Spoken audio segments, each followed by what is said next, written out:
Morning, welcome to all. कैसे हैं आप सब? आज होप सब ठीक होगा, पढ़ रहे होंगे, बेहतर होगा। चलिए अपने टॉपिक पे आते हैं। जैसा कि पिछले क्लास में हम सभी ने एक बहुत ही महत्वपूर्ण टॉपिक को समझा था जिसका नाम था पारिस्थितिकी। इसको इकोलॉजी कहते हैं। तो बहुत सारे महत्वपूर्ण बिंदु को हम सभी ने सीख लिया था। कौन कौन से पारिस्थितिकी के उपागम है, पारिस्थितिकी अध्ययन के लिए कौन कौन सी बातें आवश्यक है, क्या कितने इसकी शाखाएं हैं, कितने इसके प्रकार हैं, इन सभी बातों की चर्चा लास्ट क्लास में हो गई थी। हम सभी ने सीख लिया था कि कितने प्रकार के जीव जंतु या कैसे उनका वातावरण के साथ अंतर संबंध होता है। पारिस्थितिकी वर्ड का नाम किसने दिया? अर्नेस्ट हेकल ने 1869 में, है ना, जो कि प्राणी विज्ञानी थे। और हम सभी ने इसको सब बातें ये सब अध्ययन किया था। आज की क्लास में बच्चों हम सभी लोग पढ़ेंगे पारिस्थितिकी तत्व के प्रकार, ठीक, या पारिस्थितिकी के कारक, ठीक है। आज की क्लास में हम सभी क्या सीखेंगे? पारिस्थितिकी के कारक, यानी कि पारिस्थितिकी के कौन कौन से फैक्टर हैं जो पारिस्थितिकी के लिए अनिवार्य होते हैं। तो उनमें हम सभी देखेंगे रंध्र क्या होता है, कौन कौन सा जो 7 तरंगे होती हैं, 7 प्रकार के प्रकाश होते हैं, रंग, सूर्य के प्रकाश में 7 रंग, उनमें से कौन सा प्रकाश सबसे ज्यादा अच्छा होता है, कौन सा नहीं अच्छा होता है, किसमें पत्तियां अपने आप को भोजन बनाने के लिए, सब कुछ हम सभी आज की क्लास में अध्ययन करेंगे। और प्रकाश क्या होता है, ऊष्मा क्या होती है, ताप क्या होता है, स्वपोषी क्या होते हैं, परपोषी क्या होते हैं, सब बातों की चर्चा करेंगे। तो चलिए देर न करते हुए कक्षाएं स्टार्ट करते हैं, शुरू करते हैं। Let's get started. तो आज का देखिए हमारा टॉपिक है पारिस्थितिकी कारक, जिसको इकोलॉजिकल फैक्टर कहते हैं। मीन्स पारिस्थितिकी को सुचारू रूप से चलाने के लिए कौन कौन से तत्व बहुत महत्वपूर्ण है। तो चलिए अध्ययन करते हैं। 4 मुख्य तत्व होते हैं। पहला होता है जलवायवीय कारक। जलवायु कारक में जलवायु से रिलेटेड चीजें आती हैं, जैसे प्रकाश हो गया, तापमान हो गया, वर्षा हो गया, ये सब मुख्य रूप से जलवायु कारक के लिए उत्तरदायी है। दूसरा होता है स्थलाकृति कारक, मतलब जैसे मिट्टी, मृदा में निर्मित जल, शैल, ये सब चीजें, ऊंचाई, ढलान, ये सब हम लोगों के स्थलाकृत में होती है। और मृदीय कारक में मृदा जल, मृदा में क्या है, मृदा की दिशा, और क्या, मृदा वायु, मृदा जीव, मृदा क्रिया, कार्बनिक पदार्थ, इनको पढ़ना है। और जैविक कारक में इन सभी का अध्ययन करना है। तो सबसे पहले हम सभी देखते हैं, यहाँ पे देखिए लिखा हुआ है कि पौधों को भोजन बनाने के लिए प्रकाश तथा CO2 की आवश्यकता होती है। सभी को पता है पारिस्थितिकी में जीव जंतु, जिनको हम सभी जीवधारी में रखते हैं, पादप है, कवक है, तो पारिस्थितिकी के अंतर्गत इन सभी के साथ उसके वातावरण का अंतर संबंध होता है, उसका अध्ययन किया जाता है। तो यहाँ पर यही कह रहा है कि जब पौधे भोजन बनाएंगे तो उसके लिए किसकी आवश्यकता है? सबसे पहले सूर्य तप की आवश्यकता है, जिसको हम लोग प्रकाश कहते हैं। और ये क्वेश्चन आता है कि प्रकाश का एकमात्र माध्यम क्या है? तो प्रकाश का एकमात्र माध्यम सूर्य है, और सूर्य का ताप है जो कि धरती पर पहुंचता है। तो क्या होता है, प्रकाश तथा CO2 कार्बन डाइऑक्साइड की स्थिति में पौधे अपना भोजन बनाते हैं। प्रकाश में प्रकाश संश्लेषण की क्रिया करते हैं, पत्तियां उनकी प्रकाशों को अवशोषित करती हैं, ऑक्सीजन को रिलीज करती हैं, तथा अपने लिए कार्बोहाइड्रेट का निर्माण करती हैं, जो प्रकाश संश्लेषण की क्रिया कहलाता है। तो यहाँ पर वही लिखा हुआ है कि इसी प्रकार श्वसन के लिए O2 की आवश्यकता होती है, यानी ऑक्सीजन की आवश्यकता होती है, ठीक है। इन सभी जैविक क्रियाओं पर ताप का प्रभाव पड़ता है। बिल्कुल सही। कोई भी जीव जंतु यदि सांस लेना चाहे या पनपना चाहे, फूल है, फल है, बीज है, उन सभी के हिसाब से जो वातावरण है वो सूर्य ही प्रदान करेगा। कोई भी पेड़ सूर्य के प्रकाश में ही पनपता है, पौधे भोजन सूर्य के प्रकाश में ही बनाते हैं। सूर्य के प्रकाश से ही जो किरणें धरती पर आती हैं, उसी से कार्बन डाइऑक्साइड गैस का जो भी है वो एक स्थिति बनती है, और क्या होता है, पौधे कार्बन डाइऑक्साइड को अवशोषित करते हैं और ऑक्सीजन को रिलीज करते हैं। तो जब तक सूर्य का प्रकाश नहीं आएगा पौधे भोजन नहीं बना पाएंगे। इसीलिए प्रकाश सबसे ज्यादा अनिवार्य तत्व होता है। जैविक क्रियाओं पर ताप का सबसे ज्यादा प्रभाव पड़ता है, क्योंकि सूर्य के ताप में ही सब कुछ संभव है। आगे बढ़ते हैं हम सभी। तो यहाँ पर देखिए कह रहा है जलवायु कारक में कौन कौन से तत्व उत्तरदायी है। पहला है प्रकाश, तो बिल्कुल सही, बिना प्रकाश के कुछ भी नहीं हो सकता। दूसरा है तापमान, यानी कि आपने देखा है कि तापमान क्या होता है, जब भी 1000 डिग्री से 1000 किलोमीटर आदमी धरती से ऊपर जाता है तो 6 से 7 डिग्री सेल्सियस तापमान में बढ़ोतरी होती है। तो तापमान का भी बहुत ज्यादा योगदान होता है। कहाँ का तापमान कैसा है वहाँ के जीव जंतु उसी प्रकार से सरवाइव करते हैं और उसी प्रकार से अपने आप का अस्तित्व बनाए रखते हैं। पौधे भी तापमान पर भी निर्भर करते हैं। तापमान अधिक होगा तो पौधे सूख जाएंगे, यदि तापमान कम होगा तो भी पौधे नष्ट हो जाएंगे। इसीलिए उनके अनुकूल तापमान होना आवश्यक है। जल एवं वर्षा, फिर देखिए वायुमंडलीय नमी। वायुमंडल में नमी क्या है? वायुमंडलीय नमी को आर्द्रता कहते हैं। वायुमंडल में मौजूद जो जलवाष्प है वो आर्द्रता कहलाती है, नमी के रूप में वो होती है। ठीक है, तो वायुमंडलीय नमी। उसके बाद महत्वपूर्ण तत्व है वायु। वायु की गति कैसी है, इस पर भी जीव जंतु पेड़ पौधे अपना विकास सुनिश्चित करते हैं। और वायुमंडलीय गैसें, जैसे आपने देखा है वायुमंडल में विभिन्न गैसें हैं, जलवाष्प है, नाइट्रोजन है, ऑक्सीजन है, हाइड्रोजन है, आर्गन है, बहुत सारी गैसें हैं। तो उन वायुमंडल की गैसों का भी क्या होता है, पारिस्थितिकी पर प्रभाव पड़ता है। तो जलवायु कारक कौन कौन से हैं? प्रकाश है, तापमान है, जल एवं वर्षा है, वायुमंडलीय नमी है, वायु है, वायु के अंतर्गत 2 है, वायु की गति और वायुमंडलीय गैसें। ठीक है, अब देखिएगा स्थलाकृतिक कारक मतलब कि किस प्रकार का, कहाँ का, स्थल मंडल का किस प्रकार का जो है स्थलाकृतियां हैं, नेचर ने किस प्रकार की उनकी ऊंचाई, उनकी निचाई और उनका ढलान सुनिश्चित किया है। तो स्थलाकृतिक कारक में हम सभी देखेंगे ऊंचाई, उच्चावच जिसको कहते हैं, स्थल की ऊंचाई कितनी है धरातल से, ये भी फैक्टर महत्वपूर्ण होता है। और ढलान, तो ढलान आप जानते हैं कि ऊंचाई से क्या ढलान है उसकी, या निचाई से क्या उसका ऊपरी ढलान है, तो वो भी कारक बहुत ही महत्वपूर्ण है पारिस्थितिकी अध्ययन के लिए। फिर ढलान में ढलान की मात्रा तथा ढलान की दिशा। ढलान की मात्रा का मतलब है कि जैसे जो भी एक ढाल है, उस ढाल में मिट्टी की मात्रा कितनी है, पेड़ पौधों की मात्रा कितनी है और उस ढलान की स्थिति कैसी है। और फिर दूसरा, ढलान का दिशा कैसा है, जो ढलान है उसकी दिशा कैसी है।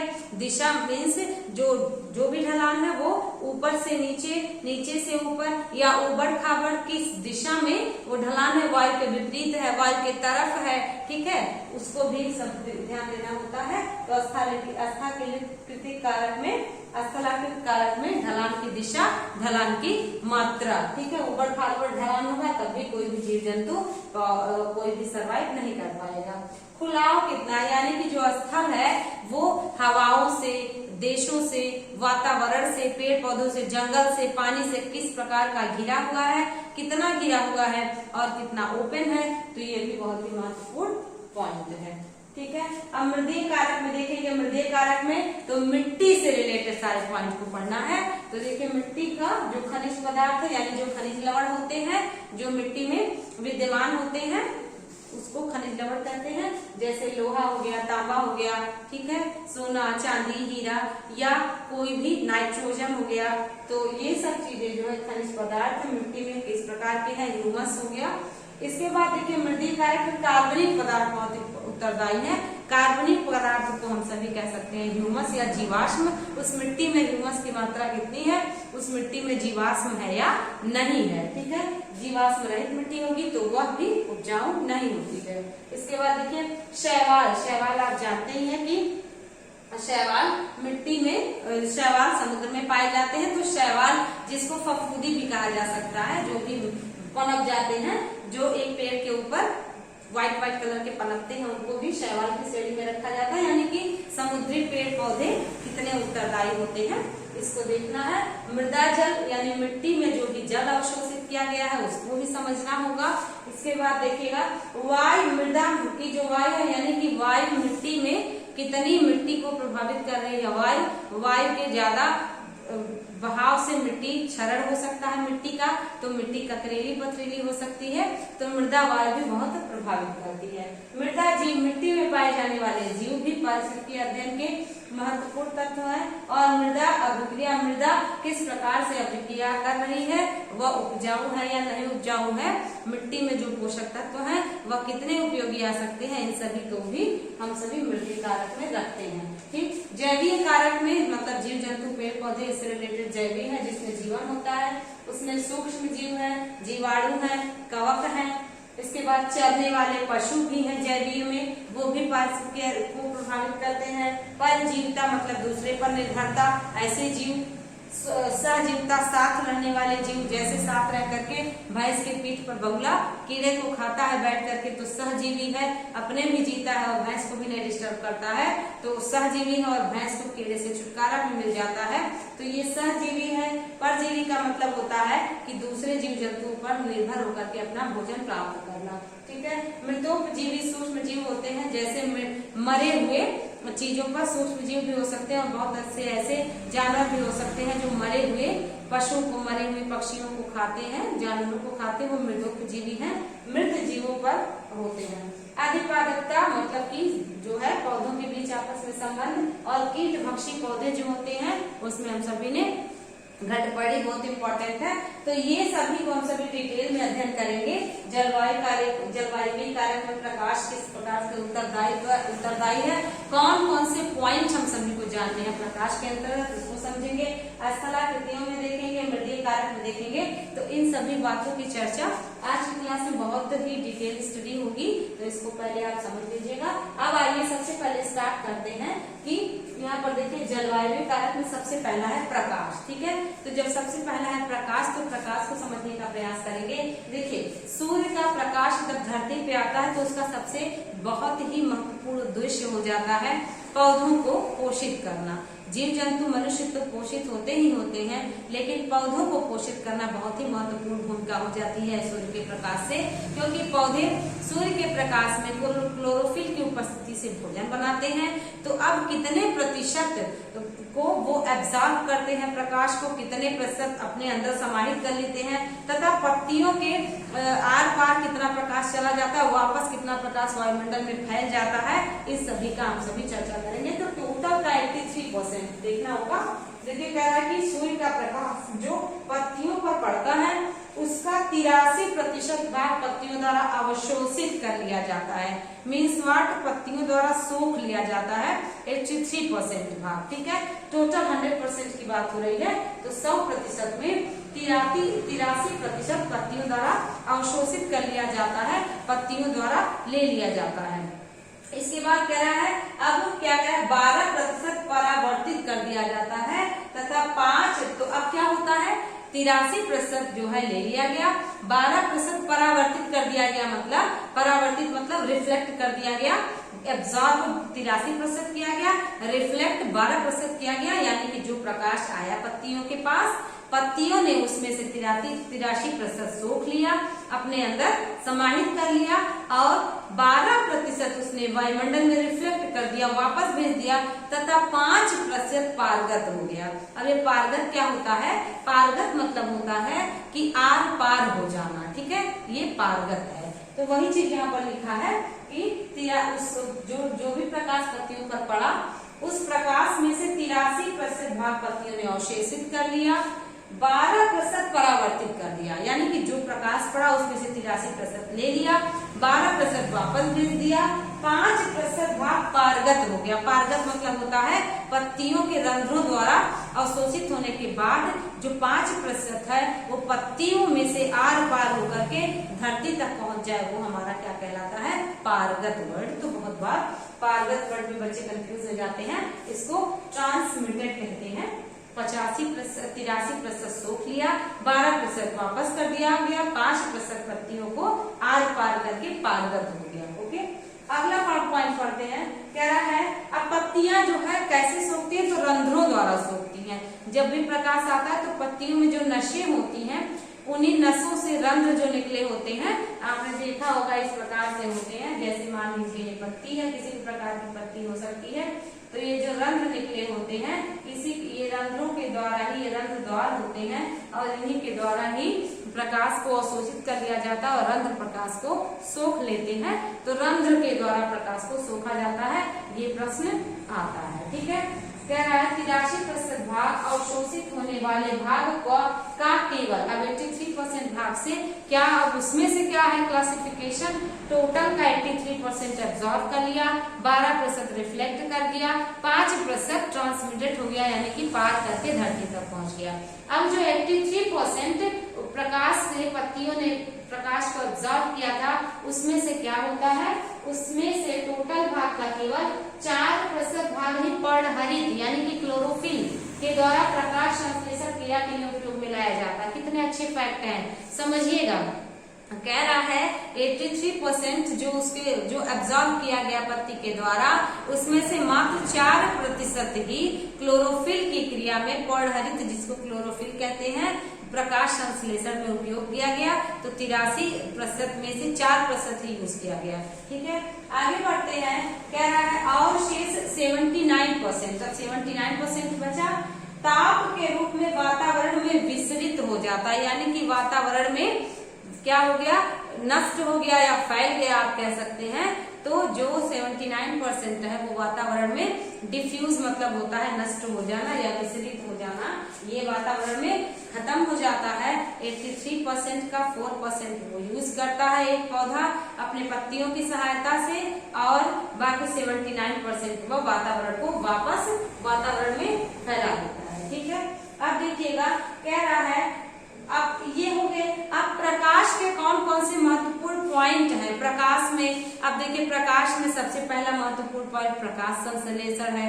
तो प्रकाश संश्लेषण की क्रिया में क्या क्या उत्तरदायी होते हैं। प्रकाश संश्लेषण की क्रिया में पौधे CO2 तथा जल की सहायता से भोजन बनाते हैं। ठीक है, तो यहाँ पर देखिए प्रकाश संश्लेषण के अंतर्गत निम्नलिखित क्रियाओं को सम्मिलित किया गया है। कौन कौन सी क्रियाएं हैं प्रकाश के अंतर्गत। सबसे पहला पॉइंट है प्रकाश संश्लेषण। तो प्रकाश संश्लेषण सभी विद्यार्थी पढ़े हैं, साइंस में भी पढ़े हैं, बायोलॉजी में भी पढ़े हैं, है ना, साइंस का ही बायोलॉजी पार्ट है, ज्योग्राफी में भी पढ़े हैं, और पारिस्थितिकी के चैप्टर में तो पढ़े हैं। तो ये पॉइंट इसका पूछता है। तो प्रकाश संश्लेषण में पौधे CO2 यानी कार्बन डाइऑक्साइड तथा H2O यानी जल के द्वारा भोजन में क्या बनाते हैं, कार्बोहाइड्रेट बनाएंगे। ठीक है, और भी नया समझिएगा कि भोजन में पूछा तो भोजन कार्बोहाइड्रेट का निर्माण करते हैं। इसके बाद कह रहा है, अब प्रकाश संश्लेषण आपको समझ में आ गया। प्रकाश का सबसे महत्वपूर्ण पार्ट प्रकाश संश्लेषण है। फिर है वाष्पोत्सर्जन। वाष्पोत्सर्जन का मतलब होता है कि वाष्प का उत्सर्जन करना। तो वाष्पोत्सर्जन में रंध्र बड़ा उत्तरदायी होता है। रंध्र क्या होता है, पत्तियों की जो नसें होती हैं उसमें रंध्र होता है, और रंध्र के द्वारा ही प्रकाश को अवशोषित किया जाता है और छोड़ा जाता है। तो कह रहा है वाष्पोत्सर्जन की क्रिया पत्तियों तथा तनों में पाए जाने वाले रंध्रों पर निर्भर करती है। यानी रंध्र मतलब होता है पत्तियों तथा तनों में पाए जाने वाले वे छोटे छोटे छिद्र जिससे प्रकाश एब्जॉर्ब होता है, वाष्प एब्जॉर्ब होता है।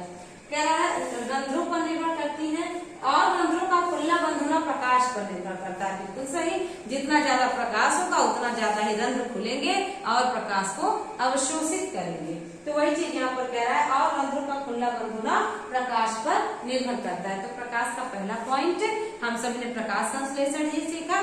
दूसरा वाष्पोत्सर्जन सीखा, यानी कि किस प्रकार से वाष्प का उत्सर्जन होता है। ठीक है, अगला देखिएगा गति यानी कि मूवमेंट। प्रकाश की उपस्थिति में कुछ पौधे या उनके भाग गति करते हैं। कुछ पौधे या उनके भाग गति करते हैं का मतलब जब भी प्रकाश रहेगा तो पौधे फलेंगे, फूलेंगे, बढ़ेंगे, हिलेंगे। आप देखते हैं हवा चलती है तो पौधे हिलते हैं, उनकी पत्तियां हिलती हैं, उनका तना हिलता है, उनकी डालियां हिलती हैं। तो वही चीज कह रहा है कि प्रकाश की उपस्थिति में कुछ पौधे या उनके भाग गति करते हैं। ठीक है, इस प्रकाश द्वारा प्रभावित गतियों को प्रकाश अनुवर्तन गतियां कहते हैं। ठीक है, प्रकाश अनुवर्तन यानी प्रकाश के अनुसार जो भी मोशन हो रहा है उसको प्रकाश अनुवर्तन गति कहते हैं। ठीक है, अगला देखिए बीजांकुर। बीजांकुर तो सबको पता है कि कोई भी बीज पौधा तब तक नहीं बनता जब तक उसको पर्याप्त मात्रा में ताप दाब नहीं मिलता है, और एक निश्चित टेम्परेचर पर वह बीज पौधे का निर्माण करता है, अन्यथा नष्ट हो जाता है या सड़ जाता है पानी की अधिकता की वजह से। ठीक है, तो वही पे यहाँ पे कह रहा है कि बीजांकुर बीज का अंकुरण होना, बीज का बढ़ना। तो पौधे प्रकाश द्वारा प्रभावित बीजों के अंकुरण के लिए प्रकाश की आवश्यकता होती है। बिल्कुल सही, क्योंकि जब तक एक निश्चित तापमान नहीं पड़ेगा उस बीज पर, एक निश्चित तापमान को वो नहीं एब्जॉर्ब करेगा, तब तक वह अपने को अंकुरित करके पौधे का निर्माण नहीं कर पाएगा। तो वहां भी यहाँ पर ये लिखा है कि प्रकाश द्वारा प्रभावित बीजों के अंकुरण के लिए प्रकाश की आवश्यकता होती है। इनके अंकुरण में लाल प्रकाश का सबसे अधिक प्रभाव पड़ता है और इसकी उपस्थिति में अंकुरण शीघ्र एवं अधिक होता है। सूर्य के तेज प्रकाश में ही फल फूल बीजों का निर्माण होता है। क्यों? क्योंकि जो लाल प्रकाश होता है वो प्रकाश संश्लेषण की क्रिया में बहुत ही उत्तरदायी होता है, इसलिए लाल प्रकाश और नीला प्रकाश, सबसे ज्यादा नीला प्रकाश होता है, उसके बाद लाल प्रकाश होता है। तो यहाँ पर देखिएगा नीले और लाल प्रकाश में लाल प्रकाश जो है मुख्य है। तो लाल प्रकाश में क्या है? लाल प्रकाश प्रकाश संश्लेषण की क्रिया में मददगार साबित होते हैं। ठीक है, ये चीज यहाँ पर लिखा है। इसके बाद देखिएगा कह रहा है दीप्तिकालिका क्या होती है। दीप्तिकालिका मतलब होता है कि जो भी प्रकाश का एक ड्यूरेशन है कि कितना प्रकाश रहेगा, कितने कब तक वो पहुंचेगा, कब तक अज्ञान होगा, उसी ड्यूरेशन को दीप्तिकालिका कहते हैं। तो यहाँ पर देखिएगा पौधों के फलने फूलने और वृद्धि प्रजनन एवं उनके भौगोलिक वितरण में प्रकाश की अवधि का बहुत बड़ा योगदान है। ठीक है, बहुत बड़ा प्रभाव पड़ता है पौधों के किसमें? फलने में, फूलने में, बीज बनने में, और यहाँ पर देखिएगा तथा उनके बीजों के निर्माण में, वृद्धि में, प्रजनन में, सब में भौगोलिक वितरण का बहुत ही प्रकाश की अवधि का प्रभाव पड़ता है। क्यों? क्योंकि जब प्रकाश ही नहीं पर्याप्त मात्रा में पड़ेगा तो कैसे कोई भी बीज पेड़ बनेगा और पेड़ या पौधा फलेगा, फिर वो उसका फूल बनेगा, फूल से फल बनेगा, फल से फल में बीज आएगा। तो इन सभी के लिए प्रकाश उत्तरदायी होता है। तो यहाँ पर देखिए कह रहा है प्रकाश की इस अवधि को दीप्त काल, कब किसकी? जब पौधा प्रकाश की उपस्थिति में फले फूले, वृद्धि करे, प्रजनन करे, तो उस अवधि को, उसको क्या कहेंगे? दीप्त काल कहेंगे। इसके बाद देखिएगा तथा प्रभाव को, तो जो उसका इफेक्ट होता है, जो प्रकाश का प्रभाव उस पर पड़ता है, उस प्रभाव को हम सभी दीप्त कालिका कहते हैं। यानी कि आप देखिए दीप्तिकाल को फोटो पीरियड कहेंगे। फोटो मीन्स होता है प्रकाश, तो कि प्रकाश की जो अवधि है उसको फोटो पीरियड कहेंगे। लेकिन जो प्रभाव पड़ा उस पर, उस प्रभाव को हम सभी कहेंगे फोटो पीरियडिज्म, यानी कि दीप्त कालिका। तो आपने देख लिया है लाल प्रकाश बहुत ही उत्तरदायी है। ये परीक्षा में पूछा है कि प्रकाश संश्लेषण में सबसे ज्यादा उत्तरदायी कौन से रंग है? तो नीला और लाल। ठीक है, शून्य कौन सा रंग है कि मतलब जिसका कोई भी असर नहीं होता? तो हरे रंग का बिल्कुल असर नहीं होता, या हरे रंग के लिए क्या होता है? या तो बिल्कुल नहीं या तो बहुत कम ही होता है। ठीक है, आप देखिएगा रंध्र क्या होता है। यहाँ पर देखिएगा रंध्र की सहायता से जो पौधे होते हैं वो वायु में उपस्थित कार्बन डाइऑक्साइड को अवशोषित करते हैं, और रंध्र पत्तियों का एक महत्वपूर्ण अंग होता है। कह रहा है कि वायु में उपस्थित CO2 को अवशोषित करने के लिए पत्तियों का एक महत्वपूर्ण अंग रंध्र कहलाता है। ठीक है, अब देखिएगा यहाँ पर एक और पॉइंट है, कह रहा है क्लोरोफिल। तो क्लोरोफिल को पर्णहरित कहते हैं, और ये क्लोरोफिल की स्पेलिंग परीक्षा में आई हुई है, ध्यान दीजिएगा। तो क्लोरोफिल क्या है? क्लोरोफिल में पहले तो आप ये जानिए कि सूर्य के प्रकाश में कितने रंग होते हैं? तो 7 रंग होते हैं। ठीक है, इसके लिए एक सूत्र भी होता है। अच्छा, प्रश्न भी आया है कि निम्न में से कौन प्रकाश संश्लेषण की क्रिया में सबसे ज्यादा उत्तरदायी है, कम उत्तरदायी है, या कह सकते हैं कि सूर्य के प्रकाश में कौन सा रंग नहीं पाया जाता? तो बहुत बेसिक सा प्रश्न है, इसके लिए सूत्र भी होता है। इस सूत्र को हम लोग कहते हैं बैनी आग पिनाला। ठीक है, सभी विद्यार्थी जानते होंगे, परंतु जो नहीं जानते वो भी समझ लें। देखिएगा बैनी आग पिनाला का मतलब क्या होगा? बैगनी, नीला, आसमानी, हरा, पीला, नारंगी और लाल बैगनी आग पिनाला है। तो यहाँ पर देखिए क्या कह रहा है कि क्लोरोफिल नीले, लाल और बैगनी प्रकाश की किरणों को अवशोषित कर देता है। तो कौन सी 3 किरणें हैं या कौन से 3 रंग हैं जिसको क्लोरोफिल में प्रकाश संश्लेषण की क्रिया में पौधे अवशोषित किए? नीला रंग, लाल रंग और बैगनी रंग। ध्यान रखिएगा, नीला, लाल और बैगनी रंगों को क्लोरोफिल की उपस्थिति में पौधे अवशोषित कर लेते हैं। प्रकाश संश्लेषण प्रकाश की नीली और लाल किरणों में सबसे ज्यादा होता है। ये प्रश्न परीक्षा में पूछा गया है, इसलिए आप इसको बहुत अच्छे से नोट करिएगा और समझने का प्रयास करिएगा। ये परीक्षा में आया हुआ तथ्य है कि कौन सा रंग उत्तरदायी है। तो प्रकाश संश्लेषण में प्रकाश की नीली और लाल किरणों में ज्यादा प्रकाश होता है, ज्यादा प्रकाश संश्लेषण होता है। हरे रंग की किरणों में या तो कम होगा या तो न के बराबर होगा, क्योंकि हरा तो क्लोरोफिल की वजह से पत्तियां भी होती हैं और यहाँ पर हरे रंग की भी बात हो रही है, तो आप ऐसे समझ सकते हैं शून्य हो जाता है या ना के बराबर होता है। फिर कह रहा है अवशोषित प्रकाश में सबसे अच्छा रंग नीला का होता है, यानी कि जो अवशोषित प्रकाश है उसका वो उसमें सबसे ज्यादा अच्छा नीला है, उसके बाद लाल होता है।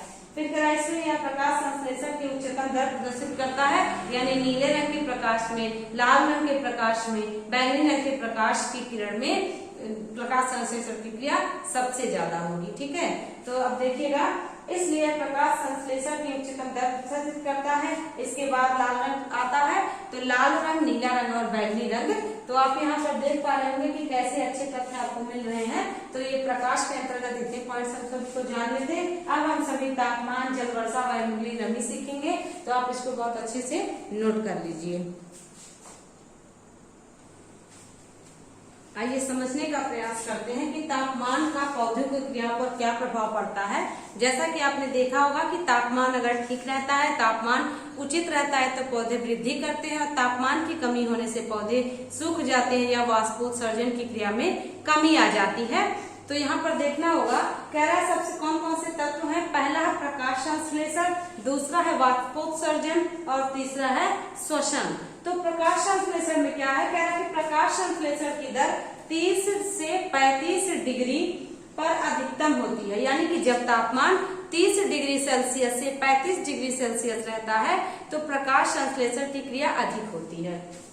तापमान में 10 डिग्री सेंटीग्रेड या सेल्सियस की वृद्धि होने पर प्रकाश संश्लेषण की दर दोगुनी हो जाती है, यानी कि आपने देखा 30 डिग्री सेल्सियस से 35 डिग्री सेल्सियस जब तक तापमान रहेगा तो प्रकाश संश्लेषण की दर अधिकतम रहेगी, लेकिन जैसे 10 डिग्री सेल्सियस और बढ़ा तो तुरंत वह प्रकाश संश्लेषण की दर दुगुनी हो जाएगी। यहाँ पर देखिए कह रहा है कि दुगुनी बढ़ जाती है प्रकाश संश्लेषण की अवस्था। तापमान बढ़ने पर प्रकाश संश्लेषण भी बढ़ता है, ठीक है, क्रिया भी बढ़ती है।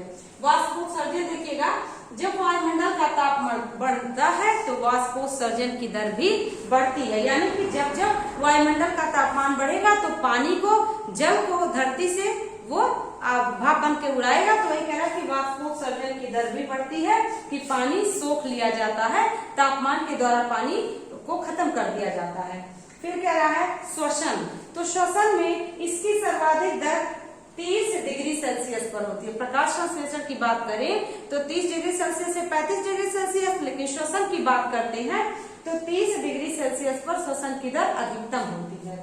0 डिग्री सेल्सियस से 30 डिग्री सेल्सियस के बीच प्रत्येक 10 डिग्री तापमान बढ़ने पर, यहाँ पर देखिए आपने क्या देखा कि 0 डिग्री सेल्सियस से 30 डिग्री सेल्सियस के बीच अगर प्रत्येक 10 डिग्री तापमान बढ़ने पर क्या होता है, श्वसन की दर भी लगभग 2 से 2.5 गुना बढ़ जाती है। इसको समझिएगा, 0 डिग्री सेल्सियस से 30 डिग्री सेल्सियस के बीच अगर तापमान है और 10 डिग्री, प्रत्येक 10 डिग्री बढ़ने पर, यानी 0 से 10, 10 से 20, 20 से 30, तो जैसे ही 10 डिग्री सेल्सियस बढ़ेगा तो तापमान, तो श्वसन की दर 2 से 2.5 गुना बढ़ जाती है। ठीक है, यहाँ पर समझिएगा। इसके बाद क्या रहा है, जल एवं वर्षा का प्रभाव देखेंगे कैसे पारिस्थितिकी पर पड़ता है। सबसे पहले ये जानेंगे कि जल एवं वर्षा मिलता कहाँ से है। तो जल एवं वर्षा का सबसे ज्यादा मुख्य स्रोत वर्षा का जल है, लेकिन वर्षा के जल के अतिरिक्त ओस की बूंदें हो गई, ओला हो गया, हिम हो गए, जिसको ओला भी कहते हैं, तो इससे भी वायुमंडल में पानी की मात्रा बढ़ती है और भूमि को जल अधिक प्राप्त होता है, और जब जमीन में जल अधिक प्राप्त होगा तो पौधे भी जल का अवशोषण करेंगे। ठीक है, तो कह रहा है वर्षा के अतिरिक्त जल ओस की बूंदों एवं ओला के रूप में भी प्राप्त होता है। वर्षा, ओस व ओलों के रूप में प्राप्त जल भूमि के अंदर क्या हो जाता है, देखिएगा, चला जाता है और इसी जल को पेड़ पौधों द्वारा अवशोषित कर लिया जाता है। केशिकत्व तो जिस पौधे में ज्यादा रहता है, मतलब जो रेशेदार जड़ें होती हैं, जड़ों में जो रेशा होता है, केशिकत्व के माध्यम से पौधे पानी को अवशोषित करते हैं। फिर कह रहा है कि पृथ्वी पर जल समुद्र, नदियों, लहरों, तालाबों, कुओं, गड्ढों आदि जलाशयों में पाया जाता है। तो यहाँ पर आपने देख लिया, और वर्षा का जल, ओस और ओला के रूप में जो जल होते हैं वो जमीन में अवशोषित कर लिए जाते हैं और पौधे उसको अवशोषित कर लेते हैं। ठीक है, अब देखिए वायुमंडलीय नमी का क्या प्रभाव है। इसके पहले एक पॉइंट और है, सभी वनस्पतियों के निर्माण में वर्षा तथा तापमान का मिश्रित प्रभाव पड़ता है कि वर्षा और तापमान का मिला जुला जो प्रभाव होगा तभी किसी वनस्पति में और किसी चीज में वृद्धि होगी। तो उसको समझना होगा कि किस प्रकार से कहने का प्रयास कर रहा है। तो जब क्या हो जाएगा समझिएगा, कह रहा है कि सभी वनस्पतियों के निर्माण में वर्षा का तथा ताप का मिश्रित प्रभाव पड़ता है। बिल्कुल सही, तापमान जैसा होगा वर्षा भी जैसी होगी। तो तापमान और वर्षा के द्वारा जल मिलेगा और तापमान के द्वारा जल को वाष्प बना करके फिर से वायुमंडल में मिश्रित कर दिया जाएगा, मिला दिया जाएगा। तो वर्षा तथा तापमान का दोनों का प्रभाव पड़ता है। ठीक है, अब देखिएगा बहुत सारे ऐसी वनस्पतियां होती हैं जो जल में डूबी होती हैं, बहुत सारी वनस्पतियां होती हैं जिनको कम आवश्यकता होती है जल की, तो उसको मरुलोद्भिद कहते हैं, मरुस्थलोद्भिद, जिसको कम आवश्यकता होती है, और जिसको जल में ही जीना है जिस पौधे को, उसको जलोद्भिद कहते हैं। ठीक ना। अब देखिएगा वायुमंडलीय नमी का क्या प्रभाव पड़ता है परिस्थिति पर। तो वायुमंडल में जलवाष्प की मात्रा को, जो भी उपस्थित जलवाष्प की मात्रा होगी उसको क्या कहा जाता है, वायुमंडल में उपस्थित जलवाष्प की मात्रा को आर्द्रता कहते हैं, वायुमंडलीय नमी कहते हैं। तो यहाँ पर ये कहने का प्रयास कर रहा है। फिर कह रहा है आर्द्रता को अपेक्षित आर्द्रता की प्रतिशत इकाइयों में नापा जाता है, कि जो अपेक्षित आर्द्रता की प्रतिशत इकाई होगी उसमें आर्द्रता को नापा जाता है। आर्द्रता को इंग्लिश में ह्यूमिडिटी कहते हैं। तो वायुमंडल में उपस्थित जलवाष्प की मात्रा मीन्स जो जल वाष्प के रूप में विद्यमान है वायुमंडल में, वही वायुमंडलीय नमी या आर्द्रता या ह्यूमिडिटी होती है। ठीक ना। अब देखिए कह रहा है आर्द्रता आपने समझ लिया, आर्द्रता को किसमें मापते हैं, अपेक्षित आर्द्रता के प्रतिशत इकाई में मापते हैं। ऐसा प्रश्न परीक्षा में आया हुआ है, तो बहुत इंपॉर्टेंट है ये। आर्द्रता क्या होती है, आर्द्रता को कैसे मापते हैं, तो अपेक्षित आर्द्रता की प्रतिशत इकाइयों में मापा जाता है। अब देखिएगा कह रहा है किसी विशेष तापक्रम पर वायु के निश्चित आयतन में उपस्थित वास्तविक आर्द्रता, मतलब निश्चित तापमान में वायु के अंदर जो आर्द्रता विद्यमान है, तो किसी विशेष तापक्रम पर वायु के निश्चित आयतन में उपस्थित वास्तविक आर्द्रता और उसी तापक्रम पर उसी आयतन को संतृप्त होने के लिए आवश्यक आर्द्रता, यानी कि जो वायुमंडल में उपस्थित आर्द्रता है, यानी कि वायुमंडलीय उपस्थित नमी है, तथा उसको संतृप्त होने के लिए, यानी कि उसको पिघलने के लिए या कह सकते हैं उसको अवशोषित होने के लिए, उसी तापक्रम पर जो संतृप्त होने के लिए आवश्यक आर्द्रता का जो अनुपात होता है वही अपेक्षित आर्द्रता होता है। ठीक है, आपने देखा होगा। तो यहाँ पे कह रहा है कि अगला पॉइंट, प्रत्येक 20 डिग्री फ़ारेनहाइट बढ़ने पर, 20 डिग्री फ़ारेनहाइट आपने देखा है, फ़ारेनहाइट और डिग्री सेल्सियस वाला 37 डिग्री सेल्सियस। तो डिग्री सेल्सियस की बात करें तो C लिखा होगा और F की बात करें तो फ़ारेनहाइट। प्रत्येक 20 डिग्री फ़ारेनहाइट तापक्रम बढ़ने पर वायुमंडल में वाष्प ग्रहण करने की शक्ति दुगनी हो जाती है। मीन्स यदि 20 डिग्री फ़ारेनहाइट तापमान बढ़ गया तो वायुमंडल से जो नमी है उसको सूर्य के प्रकाश में अवशोषण ज्यादा कर लिया जाता है।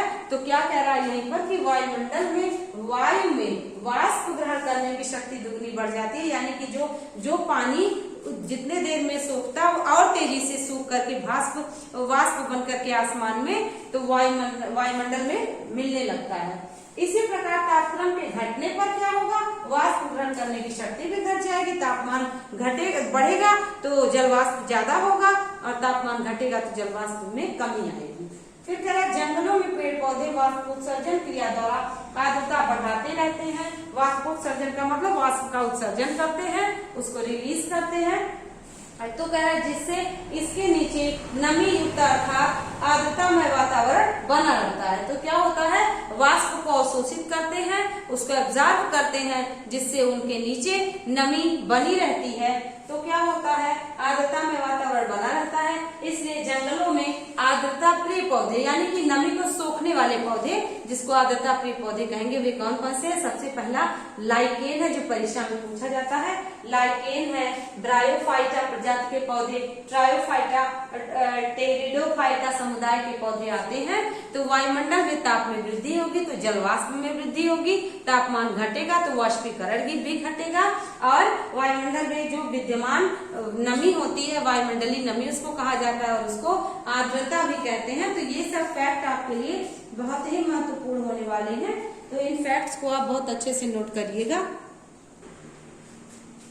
जलवायु कारक में हम सभी का लास्ट बचा है जिसको वायु कहते हैं, विंड कहते हैं। तो वायु का कैसे पारिस्थितिकी पर प्रभाव पड़ता है, किस प्रकार से पौधे वायु की वजह से डिस्टर्ब हो जाते हैं, नष्ट हो जाते हैं या पनपते हैं, फलते फूलते हैं, क्या उसका योगदान है, आइए अध्ययन करते हैं। तो कह रहा है पौधों पर इसका प्रभाव, इसकी गति यानी वायु की कैसी गति है, ठीक है, एवं इसमें पाई जाने वाली विभिन्न गैसों आदि के कारण होता है। वायु में जो भी गैसें पाई जाती हैं उन गैसों की वजह से पेड़ पर प्रभाव पड़ता है। और यदि वायु प्रदूषित है तब भी पेड़ डिस्टर्ब हो जाएंगे, सूख जाएंगे, नष्ट हो जाएंगे या विभिन्न प्रकार के उनमें बीमारियां हो जाएंगी जिससे भी उनको प्रॉब्लम हो सकती है, सूख सकते हैं। तो पौधे पर इसका प्रभाव, वायु की गति, आपने जानते हैं वायु की बहुत सारी गतियां हैं। कोरियोलिस बल के कारण हवा मुड़ जाती है, ये आपने पढ़ा होगा ज्योग्राफी में। तो वायु की गति, तो अब देखिएगा वायु दो प्रकार है, एक तो वायु की गति तथा दूसरी गैसें, ठीक है। आपने यहाँ देखा वायु की गति तथा विभिन्न गैसें। तो वायु की गति क्या होगी, वायु की गति का प्रभाव से क्या होगा, पौधों की रचना डिस्टर्ब हो जाएगी, वृद्धि डिस्टर्ब हो जाएगी, स्थिरता डिस्टर्ब हो जाएगी, आकृति डिस्टर्ब हो जाएगी, एवं जो वो कार्य करते हैं यानी कि फूल से फल बनता है और फल से वापस बीज बनता है, तो ये जो नेचुरल उसका प्रोसेस है, प्रकाश संश्लेषण की क्रिया, ये सभी डिस्टर्ब हो जाएंगे। तो इन सभी पर प्रभाव पड़ेगा। रचना यानी कि जो भी पौधे, नए पौधे नहीं जन्म लेंगे क्योंकि उस प्रकार का वातावरण, उस प्रकार की वायु तथा जल नहीं मिलेगा, उनकी वृद्धि पर्याप्त नहीं होगी, स्थिरता आ जाएगी उनमें, और आकृति यानी कि उनका जो आकार है वो टेढ़ा मेढ़ा हो जाएगा, या कई पौधे होते हैं जो वृद्धि उनकी रुक सी जाती है एवं उनके कार्यों पर जो भी उनको कार्य नेचर द्वारा दिया गया है वो नहीं कंप्लीट हो जाएगा, हो पाएगा। तो वायु की गति का ये प्रभाव पड़ता है पौधों पर।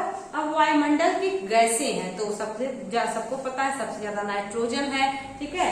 तो यहाँ पे वायुमंडल की कौन कौन सी गैसें, मुख्य गैसें सीखेंगे। ऑक्सीजन है, तो ऑक्सीजन 21% पाया जाता है, अगर ज्यादा कम हो गया तब भी आप देखते हैं कि पौधों की कटाई बहुत पैमाने पर हो रही है, तो कार्बन डाइऑक्साइड में वृद्धि हो रही है, ऑक्सीजन की कमी हो रही है। तो ये भी क्या है, एक प्रकार का पर्यावरणीय समस्या है, ठीक है। कार्बन डाइऑक्साइड जिसको CO2 कहते हैं 0.03% है। नाइट्रोजन जिसको N2 कहते हैं वो 78% है। जलवाष्प सबसे ज्यादा होता है। तो ये क्वेश्चन आता है कि जलवाष्प भी एक प्रकार सा वायुमंडल का एक पार्ट है जिसको हम लोग आर्द्रता या वायुमंडलीय नमी भी कहते हैं। तो ये भी क्वेश्चन आता है कि ज्वालामुखी से सबसे ज्यादा क्या निकलता है, तो सबसे ज्यादा जलवाष्प निकलता है, ठीक है। तो जलवाष्प भी वायुमंडल की गैसों का एक महत्वपूर्ण हिस्सा है। उसमें क्या, उसको H2O कहेंगे, यानी कि जो जल है उसका है 0.005% होता है वायु में जल की मात्रा, जिसको वायुमंडलीय नमी आर्द्रता कहते हैं। आर्गन होता है 0.93%। आर्गन गैस ये परीक्षा में पूछा गया है। आर्गन गैस का एग्जैक्ट PCS में आया क्वेश्चन है कि एग्जैक्ट परसेंटेज क्या है। अब देखिएगा इसके अलावा कुछ और गैसें हैं जो कहाँ से निकलती है, जो कारखानों से निकलती है, जो कारखानों की चिमनियों से, ज्वालामुखी से निकलती है, और पेड़ के सड़ने पर, जैसे बहुत सारे पेड़ होते हैं ना, गिर करके सड़ जाते हैं या जमीन के अंदर सड़ जाते हैं या खुले में ही नम होकर के सड़ जाते हैं, तो उनके सड़ने पर क्या होता है, कुछ गैसें रिलीज होती हैं। एक क्वेश्चन आता है कि धान के खेत से, पौधों की जुगाली से कौन सा गैस रिलीज होता है, तो मीथेन गैस रिलीज होता है। तो यहाँ पर यही कह रहा है कि पौधों के सड़ने से विशेष रूप से मीथेन गैस रिलीज होता है। ये प्रश्न आया हुआ परीक्षा में।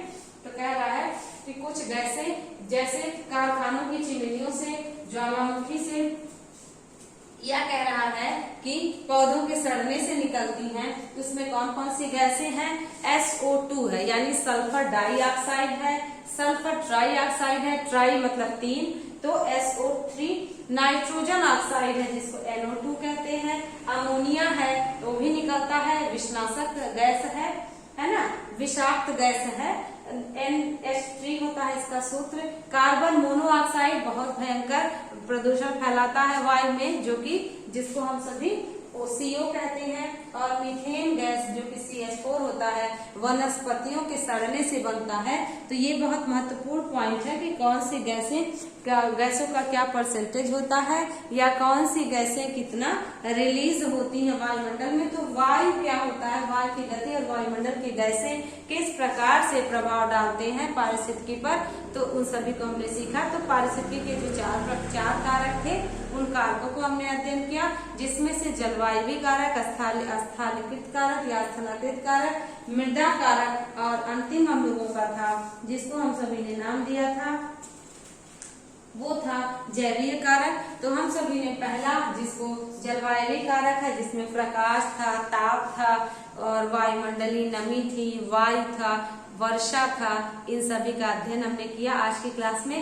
कैसे प्रकाश, तापमान, वायुमंडलीय नमी जिसको आर्द्रता कहते हैं, वायु एक अच्छा योगदान करते हैं पौधे के विकास में, वृद्धि में, उसको हम सभी ने आज सीखा। अगली क्लास में हम सभी स्थलाकृत कारक और मृदीय कारक तथा हम सभी जैवीय कारक को अध्ययन करने का प्रयास करेंगे। तो उम्मीद करते हैं बच्चों आज की क्लास आपको समझ में आई होगी। बहुत नए फैक्ट्स, बहुत अच्छी जानकारियां आपको मिली हैं। तो उन तथ्यों को नोट करिएगा उन तथ्यों को नोट करिएगा, क्योंकि जब तक आप तथ्य को नोट नहीं करेंगे, समझेंगे नहीं, तब तक आपको बहुत ज्यादा अच्छी जानकारी नहीं मिल पाएगी। तो उम्मीद करते हैं आप तथ्यों को नोट करके लर्न कर लेंगे, क्योंकि अब जो है फैक्चुअल बेस्ड आपको पॉइंट्स मिलेंगे। अब यहाँ पर समझने वाली चीजें नहीं है, कुछ चीजें रटनी पड़ेंगी और उसको आप रटेंगे तभी परीक्षा पास कर पाएंगे। तो आई होप आज की क्लास आपको बहुत अच्छे से कोरिलेट कर पाए होंगे, समझ में आई होगी। तो सपोर्ट करने के लिए बच्चों thank you so much for your appreciation. आज की क्लास के लिए बस इतना ही, थैंक यू।